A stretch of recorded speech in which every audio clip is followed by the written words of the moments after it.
seen it through. You're locked in here now. No going away. Thank you very much for staying the course, and reminds me of doing the last five miles in a marathon last week. You've done it, but it's been a good day, and there's still two very, very good speakers to come, and it'd be disingenuous for us to not believe so otherwise. Our next speaker actually is a guy called, how do you pronounce your name, Gregg? McClymont. And I've heard you present before. Gregg McClymont, I'll call you Gregg. He's going to look at how recent rule changes around taking income are impacting consumer thinking, and what further behavioural changes we can expect following continual government intervention, and many other things as well, I should imagine, Gregg. The floor for the next 30 minutes is yours.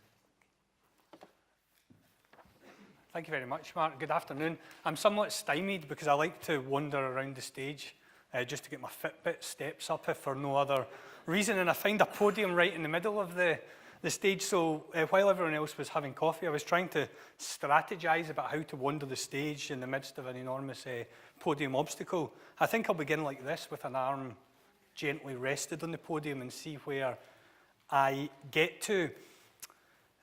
Before I found myself in this savings and investment game, I had two previous careers as a politician, and before that, an academic. And really today I want to, I suppose, utilise those skill sets, if that's what they be, and do a little crystal ball gazing about what we're going to see in the future direction of the system of savings and investment in the UK. Now, I saw that Tim Harford earlier was talking about how to see into the future. Sadly, I wasn't able to hear Tim's talk.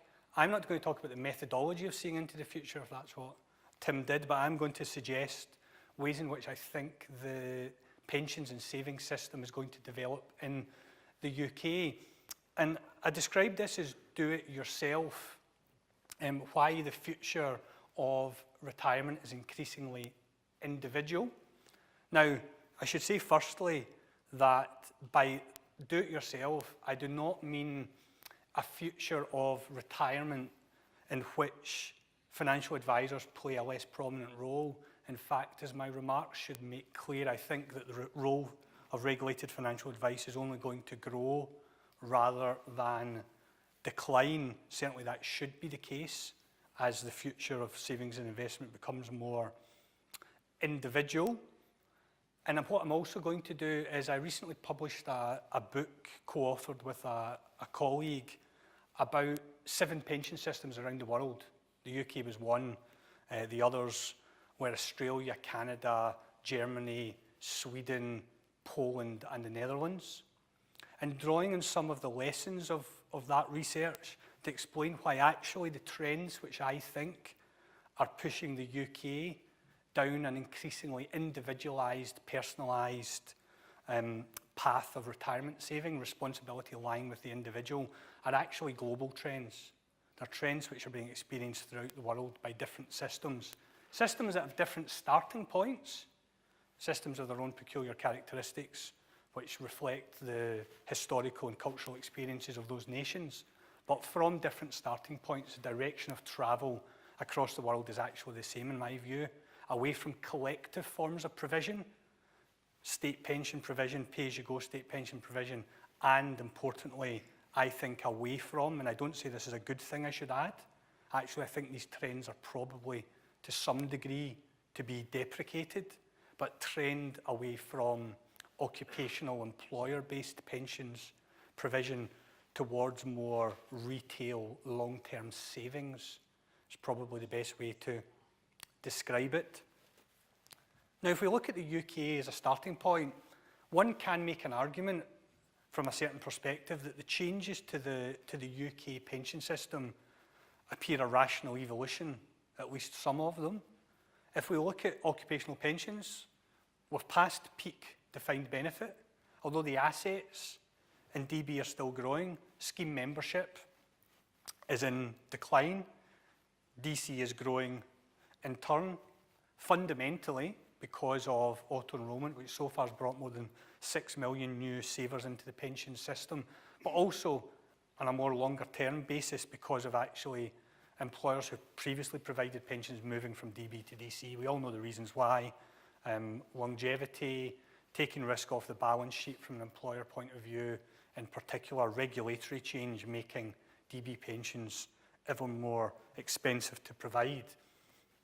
That trend is pretty well established. But auto-enrolment, I think, is a serious and credible development. It provides the basis potentially for rebuilding the UK occupational system. There are issues with it, of course, weaknesses, which I'll touch upon. But from that point of view of rebuilding occupational pension savings, we can see it as a positive development, which might be seen as a sensible response to the decline of DB and employers' desire to take risk off the balance sheet. When the Pensions Commission, which really provided the intellectual basis for auto-enrolment into defined contribution multi-employer trust schemes, when the Pensions Commission under Adair Turner started its work 13 years ago now, its starting point was actually the decline as a percentage of GDP in employer provision of pensions.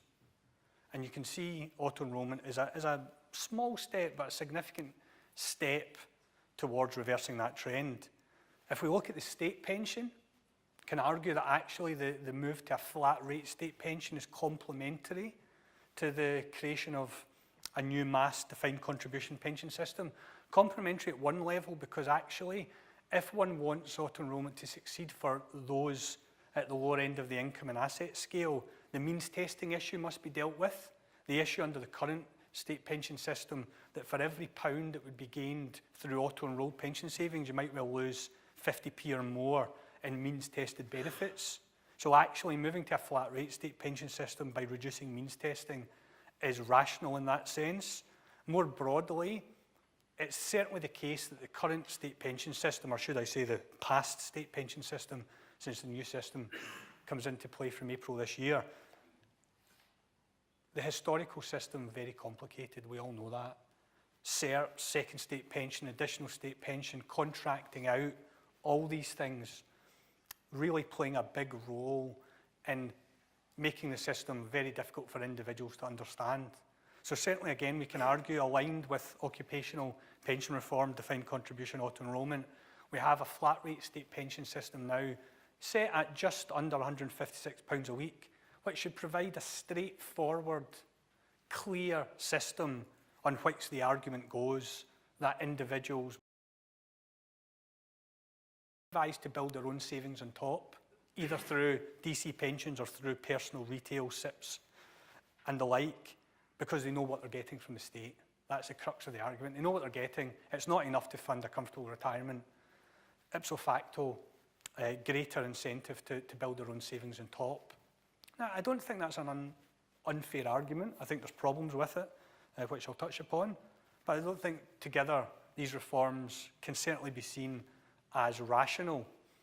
We add the third element, what I describe as the personal or retail element, that takes us into the world of pension freedoms, much discussed. Again, the case for the pension flexibilities, I think, lies fundamentally in the fact that annuities, as a system of benefiting from mortality credits, from mortality pooling, no longer makes sense for the vast majority of people at the age of 65. We did need more flexibility in the system. Now, we can argue about whether the freedoms as they stand are going to deliver all that's been promised. That's something, again, I'll touch on. But I think taking together those three elements, DC system being built, flat rate state pension, pension flexibilities from the age of 55, you can argue that's a rational approach. The problem is, if a problem is how one describes it, that actually I don't think that system is likely to be stable going forward. Even if we forget about the weaknesses, in DC we know contributions are much lower than DB, there's issues around the governance of schemes, there's flat rate state pension for actually 6 out of 10 people in the next 4 years retiring will get less under the new system than the old system, although in the long term it'll be simpler actually in the short term because of the transitional arrangements to protect accrued rights is actually more complex.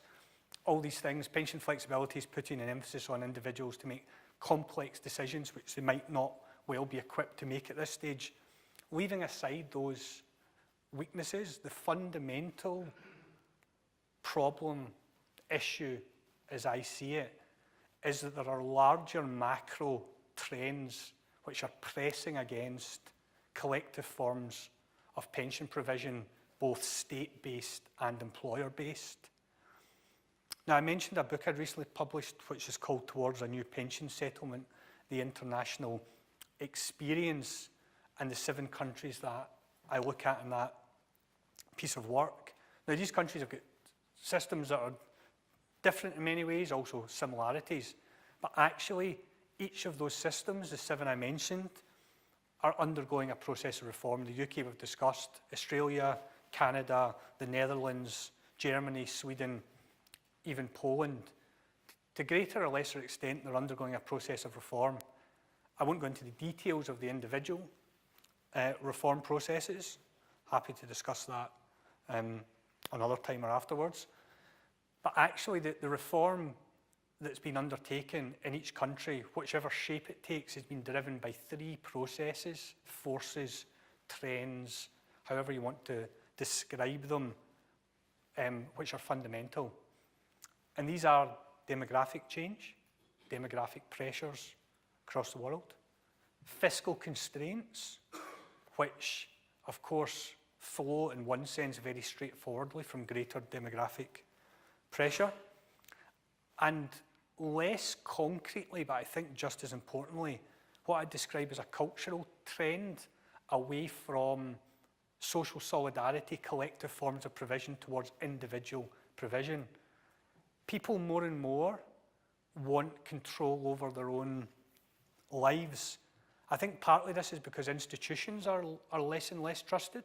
We think a lot in the UK about the loss of trust in institutions, whether financial services, government, or the like, but actually, again, this is a trend of global significance. For whatever reason, people are less keen to be part of collective solutions, I think, in pensions and also more widely across a variety of social services, and increasingly want to do things for themselves. We see that in the pressures on welfare states across the world. There are reasons for that, again, which probably don't have time to discuss here, which I think do involve that quest for greater self-realisation, if that's a word. Also, immigration's an issue in that respect. Generally speaking, people are keener to have collective forms of provision where they feel that it's collective forms of provision in concert with those they recognise and know well. But I think the fundamental fact, whatever that larger argument is, those 3 trends: demography, fiscal constraints, and increasing cultural desire to do things for oneself and not have institutions that you don't trust doing it for you, find the realisation in the pension space in pressure on states and corporations to reduce provision. Now, I'll come back to why in the UK I think the pensions tax relief debate is probably best viewed from this perspective, from this global perspective around these pressures. But for the moment, let me say a little more about these trends. The demographic trend, I think it's important. Everyone in this room will be aware of growing demographic pressures in different parts of the world. Often it's associated with the developed world only. Actually, it's a broader issue. China, going forward, has significant demographic pressures.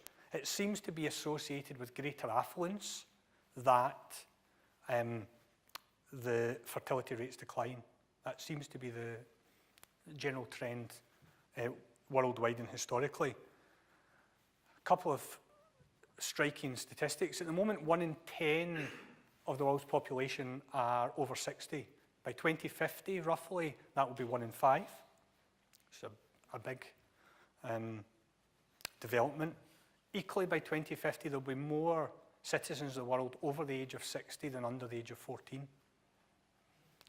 Now, I think it's important to recognise that it's not just an issue for a certain group of countries, which for which for whatever reason have issues around fertility and immigration. Because of course, one way to deal with demographic pressures is to have much greater immigration. I'll come back to that. It's quite striking. Now, Japan's often the archetype in this regard. The Japanese demographic situation is pretty eye-watering. It's a report which was cooperated with by the Japanese government a couple of years ago, widely covered in the press at the time, predicted that by the middle of this century, Japan's population would decline from around 125 million to under 90 million. I mean, enormous decline. And 40%, over 40% of Japanese population would be over 65 by that time. And I don't want to draw a direct parallel because clearly there's other factors involved. But when the Japanese bubble burst in 1990 for a variety of reasons, certainly, I think, crucial in Japanese failure so far to reflate its economy is the demographic dimension. As one would need and expect as Japan ages, citizens are saving more. There's more savings in Japan than ever before. But translating those savings into productive forms of investment is just not happening. I think for a number of reasons, but one in particular, because companies don't see the growth potential in a domestic market where the population is in steep decline. Now, Japan is probably an extreme case, but those pressures exist more broadly. The European Population Statistics Authority last year produced a report which predicted that by 2070, I think it was, don't take it as gospel, it might be 2060, but certainly by the second half of this century, the UK's population would be greater than Germany's. Big difference at the moment, 20 million difference, bigger than Germany's. And that reflects, actually, the fact that in the UK, our proportion of those in work to support those drawing pay-as-you-go pensions is actually in a better state, the dependency ratio, than in Germany, largely because of greater immigration to the UK. Now, it's often been thought that demography is something which actually is structurally, how should I put this? That demography is very difficult to change. Demography is destiny, is the famous phrase by a long-dead German philosopher. More recently, demographers have recognised that actually you can change demography quite quickly. So even in the last year, Angela Merkel's decision to take 1 million Syrian refugees has actually changed dramatically the projections about Germany's demographic future. The dependency ratio, as I say, the ratio of those in work to those in retirement, looks much better already. But more broadly, we can see that these pressures exist in the UK and around Europe and the world. And the pressure for pensions is pretty straightforward. Most systems have a first pillar of state pensions, pay as you go. Every generation pays for the one who's just passed through the workforce, and that's the contract, if you want to call it that. Obviously, that becomes much more difficult when there's fewer in the working generation paying for more people in retirement. That puts pressure on systems, and that's the same around the world, wherever you look at pension systems. The fiscal pressures which emerge from that demographic trend are obvious at one level. Governments are always looking, or should always be looking, at ways to control expenditure.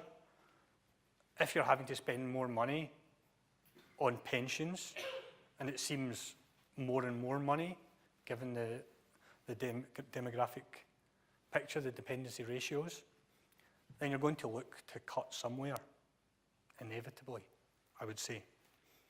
And what governments across the world have done has been quite consistent. The UK government is maybe in the vanguard in this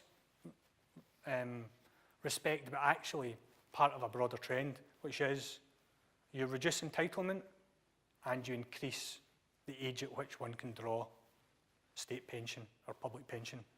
That's happening in the UK, because of course the new state pension actually in the long term saves the Treasury money by 2040, the savings start to kick in, because actually the hard winding up of the second state pension means that going forward, no one can get more than the flat rate amount, where under the previous system you could get up to £200 a week actually, if you'd been saving for long enough in the second state pension. So that's what systems around the world are doing, and that's what the UK government is doing. It's part of that broader trend. But the fiscal pressures are actually more widespread than just demography. I think often when we think about pensions and savings in the industry, inevitably we think in terms of pensions and savings in a silo almost, as areas of policy and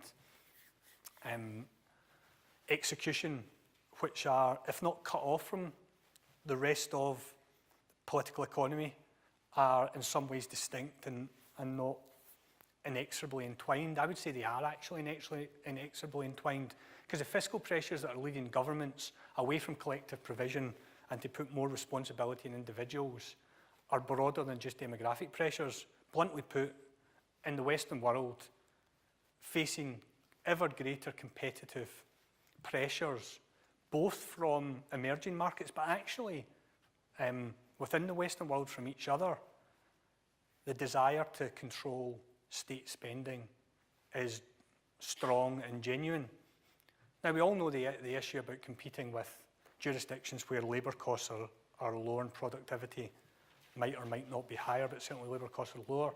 But I would draw attention to the competition within the developed world around arbitrage around tax and cost more generally. If there's no mystery about why the UK government keeps cutting corporation tax. There's no mystery about why the Scottish government, when it was making its case for Scotland to be independent, made the centrepiece much lower corporation tax even in the UK, and of course Ireland with its historically low levels of corporation tax, because countries individually want to attract businesses to provide jobs for their citizens.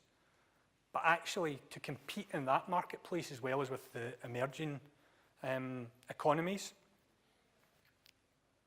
freeing up revenues to spend either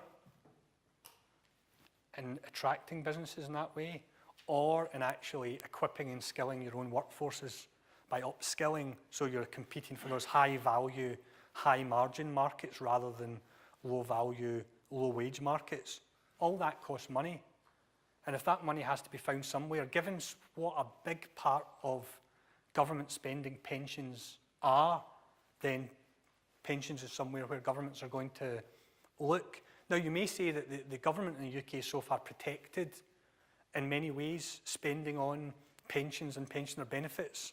There's a political dimension to that, which is very clear that the older one is, the more likely one is to vote. And that has a big impact always on politics. But in the long term, these trends are clear. And the UK government's already, through raising the state pension age relatively aggressively, and also through the hard, fast wind-up of the second state pension, look to save money in these areas. And I say around the world, the same processes are underway. They start from different places. The Swedish system is very, very, almost a totally nationalised pension system, both occupational and state pension. But even in Sweden, the trend is away from collective provision towards more individual choice, towards more individual flexibility. And I think those trends are very clear. I say that cultural element, people want more control of their own lives, is harder to get a handle on, and it can work both ways because, of course, at the same time, in something as complex as trying to build your own retirement portfolio, there can be a desire to have someone do it for you. That's where financial advice is so critical. But generally speaking, I would say these three trends stand and are very important. And I think I mentioned earlier, pensions tax relief. I think one way to look at that issue is in this context. Because if you're George Osborne in the Treasury, no doubt you have a view, it seems at least a view about pensions being too complicated and too hard for individuals to understand and the like. But fundamentally, you're looking to save money. They see the tag on pensions tax relief, and government wants to save as much of that money as possible and redirect it elsewhere, maybe into the areas I've mentioned before, more broadly into dealing with fiscal pressures via deficit and debt.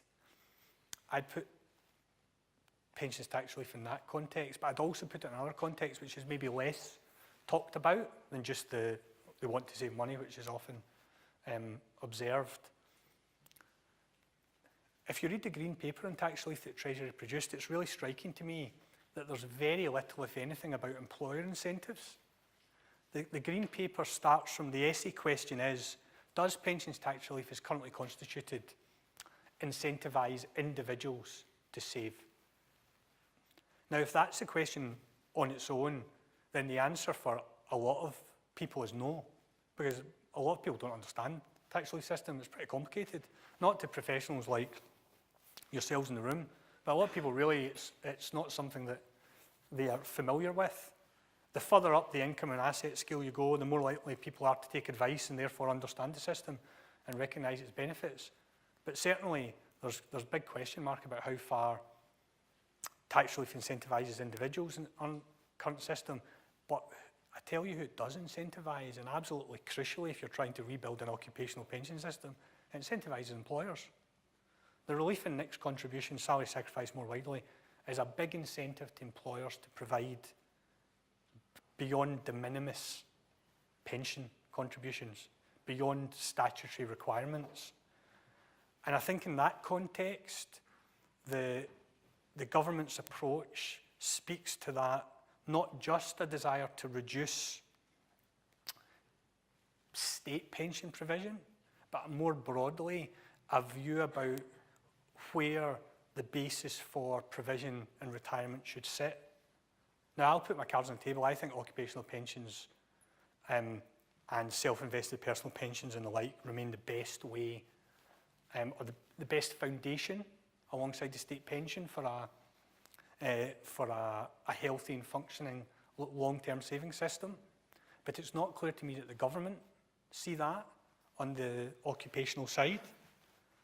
We often hear, don't we, that politicians are too long-term, and I think that's inevitable given the nature of the electoral cycle and now the 24-hour news cycle. But that doesn't mean just because it's inevitable doesn't mean it shouldn't be deprecated. And I think we might look back in 10 years and think it was only the turn of the millennium when the UK decided to rebuild its occupational pension system. Lots of time and effort was put into that process. Successive governments engaged with it. The Labour government in the late 1990s, early 2000s, the coalition government, 2010 to 2015. And we might look back and say, actually, that was a huge effort. Why now, and I'm talking 10 years hence, looking back, have we moved away so far to a much more individuated retirement system? Because I wouldn't want what I've said today to be seen as an endorsement of this trend. There's very good things within this. I say the case for greater flexibility at retirement, given the weaknesses of a de facto compulsory annuitisation system, age 65, are very clear. There needs to be more flexibility, but it does remain unclear to me whether actually the increasing trend towards individuated personal provision for retirement doesn't always need to be balanced by foundation collective provision to provide that basis on which individual provision is built. And I do think that's something that is worth thinking about and reflecting on. What is the appropriate balance between state pension provision, occupational provision in the workplace, and personal provision? And I think the UK does have an opportunity to get this right, because of course the generation retiring in the next few years have got significant DB underpins. So there is time to get this right. But I do worry that when one looks around the world, the trend is clear. And the UK starts from a position of probably a less cohesive pensions and long-term savings system than some of the nations I examined in my book. We start probably from a position of less strength and moving rapidly down that approach away from collective to individual provision, I do think has significant downsides. Because we know, and I'll finish on this point, often I hear in debates it said that, well, since no one can, with any plausibility, predict their own longevity, therefore we must have a system that's based on compulsory guaranteed incomes, i.e. annuities. I don't accept that view. I don't accept that view. We do need greater flexibility. But what kind of investments are individuals going to be encouraged and advised to make in a world which increasingly seems about much lower returns going forward than we've had in the last 30 or 40 years from bonds and from equities? There's much debate about this. Multi-asset seems the most reasonable approach going forward. Individuals who are able to take regulated financial advice are clearly going to have a better outcome on the whole than those who don't. But with so many people unable or unwilling to take financial advice, I say I do worry about where we will be in 10 or 15 years, especially in the context of these global trends, demographic pressures, fiscal pressures, both born of the demographic trends, but also more widely around competition intensifying around the world, and thirdly, that greater individual desire to do things for one's self. Just the other day, the Australians started making changes to their system, started to try and roll back a little from a system which is excellent in accumulation, but very individuated on retirement. They basically put lower caps on how much can be saved in superannuation without bearing any tax. I think we'll see further steps down that line in Australia.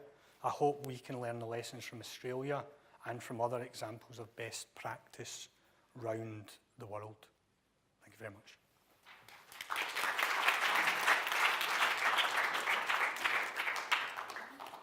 Thank you very much, Greg. And I think you're right.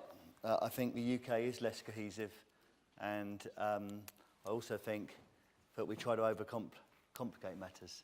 And the sooner we move on to a more simpler position, then the better. Probably got time for one question if there is one. Okay. This gentleman here. Is there a microphone? Yeah, sorry. Thank you.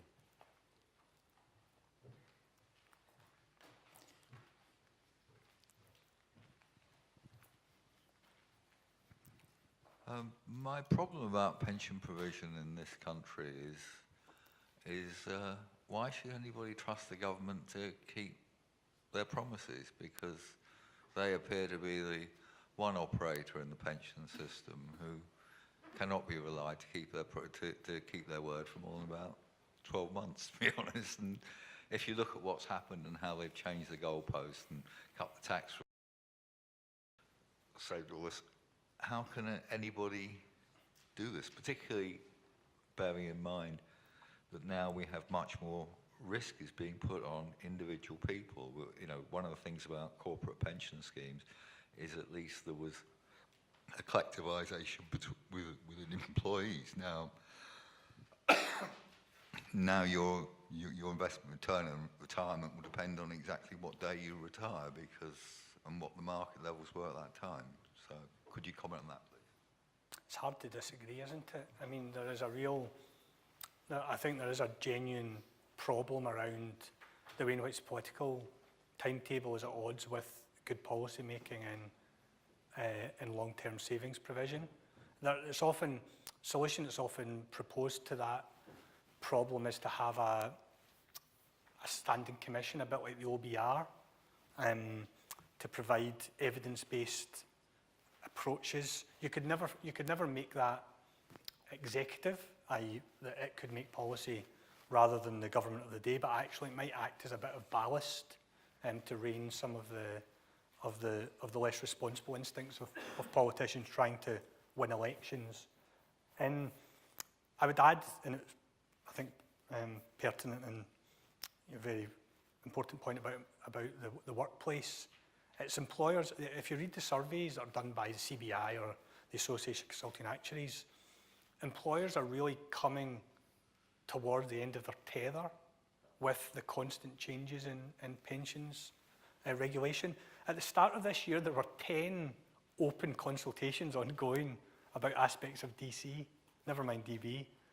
And if you're an employer, what's the incentive to do more than the de minimis under law must be, for some, lessening.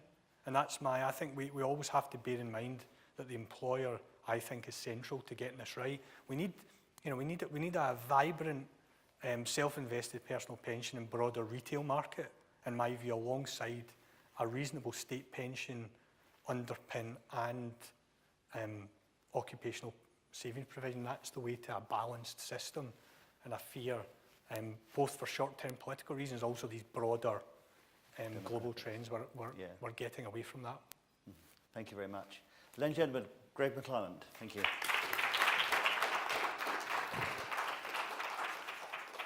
Well, for some people, complicated pensions is a good thing because it keeps you in a job, Neil. But our final or penultimate speaker before Paul winds up is Neil MacGillivray, who will be known to a number of you, another technical assistance that James Hay provides, which is greatly appreciated, I'm sure. He's going to have a quick look at asset allocation, growth versus incomes, bonds versus collectives, and I dare say a few things else as well, Neil. Thank you. Your stage is yours.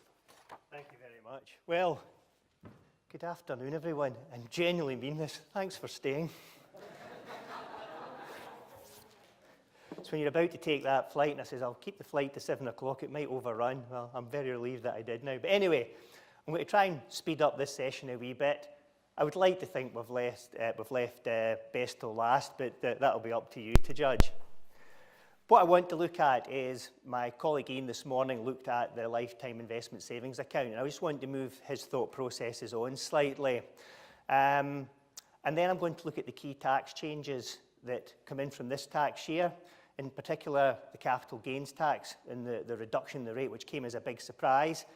And then look at how does that compare this idea of going for a portfolio that gives you growth over income. And the big question, which comes when all these changes, is bonds v collectives. That includes onshore and offshore. And I've made assumptions. And I'd have to say, I try and avoid comparing offshore and onshore bonds and collectives. It's a very difficult thing to do, because onshore life bonds are probably the most complicated form of taxation you've ever come across. But I've made assumptions, and the answer's back in with everything else I've read on it, so I'm quite happy to do so. So the first thing, the lifetime ISA, I genuinely try and think I'm an upbeat, happy person. But I'll tell you, I could have wept when the lifetime ISA was removed. Now, for some obscure reason, and I do not know how the human mind works, you might think mine is some perverse, but when the ISA came out, the first thing I thought of was this: the Mona Lisa. Now, it is, without any doubt, the most famous, the best known, the most visited, the most written about, even the most sung about. And, you know, it's the greatest piece of, or the most popular piece of artwork in the world, or definitely the best known. So why did I think of the Mona Lisa? Was it because I was complaining about the Lisa, moaning Lisa? No, I think there's a bit more up there than something as simple as that. And I'll tell you what it is. Who's actually seen the Mona Lisa up live and personal? And what's the big thing you probably see when you actually stand up and see it? Small. You wait in a massive queue, you get ushered through, they've got through a bulletproof glass, and it's 21 inches by 30. You expect this massive thing, it's tiny. That is disappointment. But it doesn't express my disappointment enough. There. Now, that was Ben Thomas, age 9. That's his interpretation of the Mona Lisa, and that more depicts how disappointed I was. Now, we have to give Da Vinci a bit of credit. He did take 14 years to finish the Mona Lisa. I'm sure Ben, given another 14 years at chipping away, can probably create a masterpiece. And that actually might be a wee bit like the Liza. What we've got, the initial, is not particularly brilliant. It's a bit of a mishmash. But is there hope or potential for it? Now, why am I so disappointed? Well, I'll tell you one. I didn't even have to just respond to one consultation. I had to respond to two. I had to put the part of the response together for James Hay, and I had to put part of the response for the Association of Member-Directed Pension Schemes. So I spent a lot of time, both work time and personal time, responding to consultations. One looking at James Hay's arguments or as to why or what outcomes we wanted, and one with an overall general industry view. So there was a lot of time spent on that, and I actually felt quite passionate about it. Now, don't get me wrong, I wanted the status quo to remain the same. One, it makes life easy, but also the implications of a flat rate and how it worked, you know, could have made things more complicated.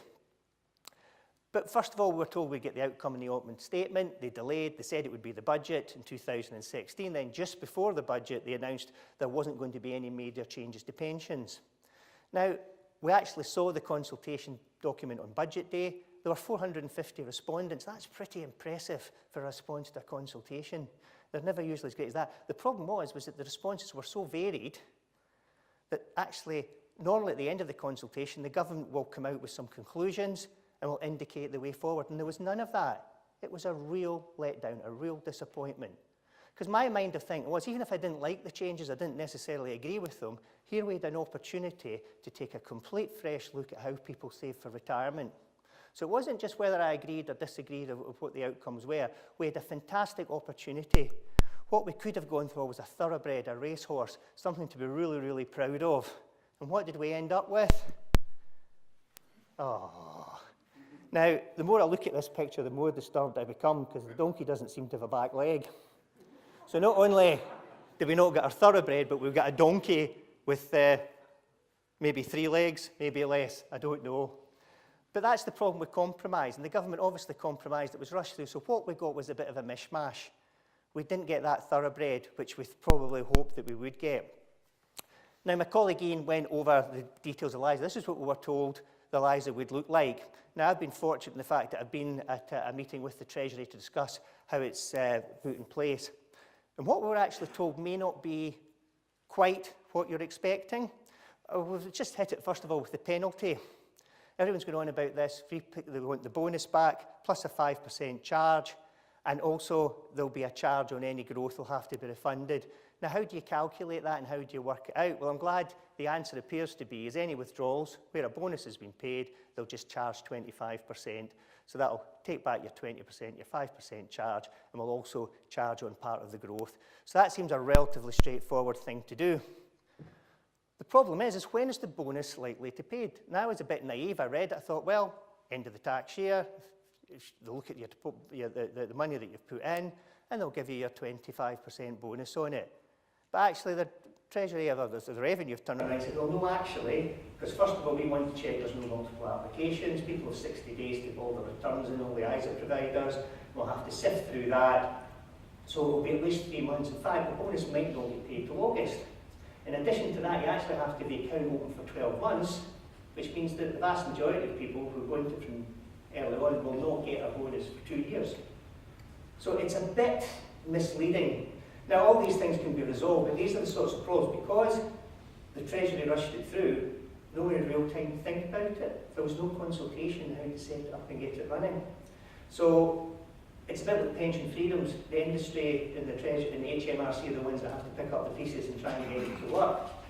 They're also talking about adding more lifetime events, looking at borrowing against it, like the 401k in the States. And most ISA providers are going, oh, we don't want to touch this. This is getting far too complicated. And just to give you one idea of the sort of issues that they have, is who's going to monitor withdrawals? Who's going to police withdrawals? When someone's 60, that's easy enough. You'll see in their birth certificate when you open the account.